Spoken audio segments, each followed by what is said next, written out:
Assalamualaikum warahmatullahi wabarakatuh. Perkenalkan, nama saya Muhammad Suban dari kelas 12E.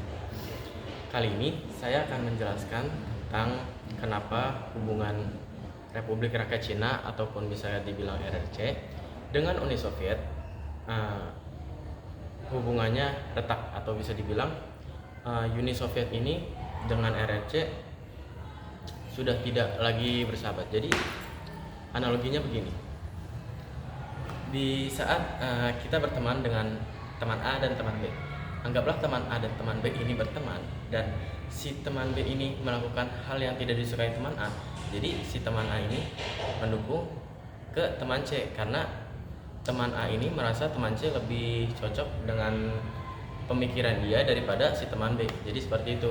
Intinya di video kali ini saya akan menjelaskan bahwa pindahnya dukungan antara antara RRC dari Uni Soviet ke Amerika Serikat. Baik, kita langsung mulai aja dari latar belakang. Yang pertama, dari latar belakangnya sendiri itu ada datangnya masa Nikita Khrushchev.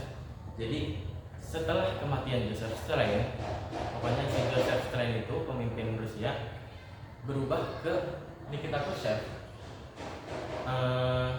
Si RRC ini mulai beda pemikiran sama pemikirannya Nikita Khrushchev, yaitu presiden Uni Soviet yang baru. Kenapa? Karena si Nikita Khrushchev ini mulai menghina pemikiran Joseph Stalin dan tidak menghormati prinsip Marxis-Leninisme. Pokoknya yang itulah Marxis-Leninisme, saya susah nyebutinnya. Nah, karena datangnya masa Nikita Khrushchev ini, mulailah waktu itu Mao Zedong tidak menyetujui pemikiran, bukan tidak menyetujui, dia lebih ke gasrek lah intinya sama pemikiran Nikita Khrushchev, karena itu dia gak menghormati Joseph Stalin, pokoknya itu sama si Marxis-Leninisme, pemikiran Marxis-Leninisme. Yang kedua itu munculnya pemikiran baru. Nah, munculnya pemikiran baru ini itu pemikiran yang namanya peaceful coexistence. Pasti dari yang kemarin kita lihat dari penjelasan Pak Ramdan itu ada yang namanya peaceful coexistence. Jadi peaceful coexistence ini yang ngasih tahu ke orang-orang itu sini kita Khrushchev. Nah, peaceful coexistence ini kan kalau kita lihat sendiri ya, dari namanya sendiri itu udah peace, berarti gak cocok lah sama komunis yang anggapannya semuanya diatur oleh partai tertinggi sama pemerintahannya. Terus karena munculnya pemikiran baru yaitu peaceful coexistence, akhirnya Mao Zedong makin gasap lagi sama pemikiran sini kita, karena nggak cocok sama wibawa komunis yang sebenarnya gitu. Terus yang ketiga, ada perbedaan arah dan tujuan.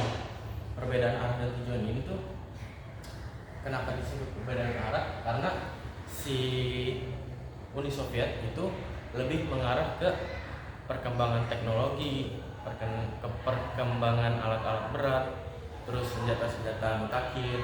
Sedangkan RRC atau Republik Rakyat Cina ini masih yang namanya memfokuskan ke agrikultur dan pertanian ataupun semacamnya lah, kayak semacam pertanian intinya gitu.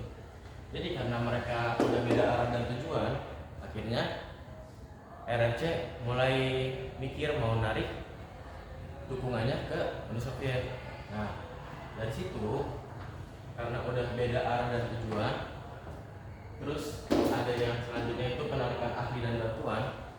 Di sini Uni Soviet narik ahli sama bantuannya yang ada di Tiongkok buat balik ke negara asalnya. Nah, hal ini bikin si Cina ini makin marah, Mao Zedong makin marah karena ahli dan bantuannya ditarik. Si Mao Zedong akhirnya nggak bisa keep up sama Uni Soviet. Terus selanjutnya, sama yang tadi perbedaan arah dan tujuan itu intinya beda teknologi. Si Uni Soviet itu teknologi sama alat-alat berat, terus senjata-senjata mutakhir, terus si RRC itu ke pertanian sama agrikultur. Terus pertaniannya itu masih sering gagal, jadi nggak bisa keep up sama Uni Soviet. Terus yang keempat itu pendidikan ahli dan bantuan. itu ahli sama bantuan yang ada di Uni Soviet ditarik sama si Uni Soviet sendiri dari Tiongkok tuh. Terus selanjutnya RRC dan PKT ingin mandiri. RRC dan PKT ingin mandiri ini tuh karena si Uni Soviet sendiri selalu nganggep bahwa si Tiongkok ini anak bawang, jadi kayak diatur-atur mau ngapain, mau kesini diatur, mau situ diatur. Nah itulah sebabnya si RRC sama PKT ini pengen mandiri. RRC sama PKT ini sebenarnya sama ya, jadi buat meluruskan aja, RRC dan PKT, RRC itu kayak negaranya lah, dan PKT itu partainya, kan partainya cuma satu. Terus yang terakhir dari latar belakangnya itu adalah konflik teritorial yang tidak jelas. Nah, konflik teritorial yang tidak jelas ini disebabkan karena di Tiongkok itu, di Cina, Uni Soviet masih berantem sama Cina istilahnya. Kayak si Uni Soviet masih berantem sama Cina karena wilayahnya tuh masih nggak jelas. Dibilang bahwa konflik teritorial yang tidak jelas karena itu mereka masih sering perang ngerebutin wilayah. Kemudian langsung kita masuk ke pindahnya dukungan. Jadi mulai pindahnya dukungan Republik Rakyat Cina dari Uni Soviet ke Amerika Serikat. Nah, hal yang pertama mempelopori pindahnya dukungan Uni Soviet dukungan RRC dari Uni Soviet ke Amerika Serikat itu ini latar belakang.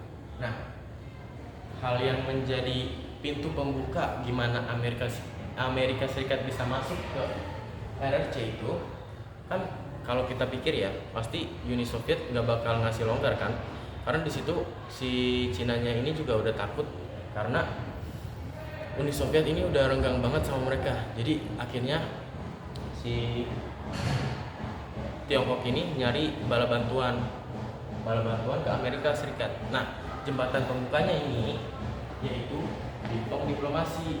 Jadi waktu itu di Jepang ada yang namanya kayak apa ya, Olimpiade pingpong. Jadi ada Olimpiade pingpong yang diadain di Jepang. Terus Amerika Serikat ngundang Tiongkok buat ke negaranya. Nah, hal inilah yang jadi pelopor bahwa Amerika Serikat bisa nge-reach out, apa ya istilahnya, bisa pegangan tangan sama Tiongkok. Nah, dari diplomasi ini didatangin lah tuh yang namanya player-player dari Amerika Serikat ke Cina. Nah, dengan dalih itu mulai ada kunjungan rahasia Henry Kissinger. Nah, Henry Kissinger ini siapa? Henry Kissinger ini penasihat keamanan Nixon. Jadi kan ada pingpong diplomasi. Nah, habis itu Henry Kissinger datang diam-diam ke Amerika Serikat. Buat detail waktunya saya nggak tulisin karena saya takut salah. Jadi kita langsung ke penjelasannya aja. Itu dari kunjungan rahasia Kissinger, penasihat keamanan Nixon. Akhirnya datanglah Nixon sendiri ke Tiongkok. Nah, waktu Nixon datang ke Tiongkok itu disebut Shanghai Communique, pokoknya itulah ya. Nah, dari situ mulailah pembicaraan bahwa bagaimana kedepannya RRC dengan Amerika Serikat, dan akhirnya hal itu yang membuat Amerika Serikat dengan Republik Rakyat Cina bersatu. Dan hal itu yang menyebabkan Uni Soviet kalah di Perang Dingin. Jadi intinya tuh karena puncaknya karena Nixon, sang presiden Amerika sendiri, datang ke Tiongkok. Jadi itulah penyebabnya, karena Nixon, presiden Amerika datang ke Tiongkok gitu. Ya mungkin segitu aja yang bisa saya jelasin.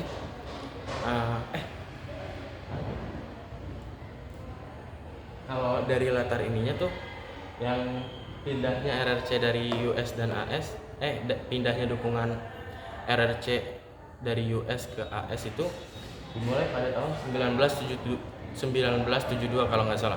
Nah, 1972 itu pingpong diplomasi dilakuin sama Amerika Serikat dan Tiongkok. Nah, itulah yang menjadi latar belakang dan mulai pindahnya dukungan RRC ke Amerika Serikat. Oke, mungkin sekian yang bisa saya jelaskan. Kurang lebihnya mohon maaf. Wassalamualaikum warahmatullahi wabarakatuh.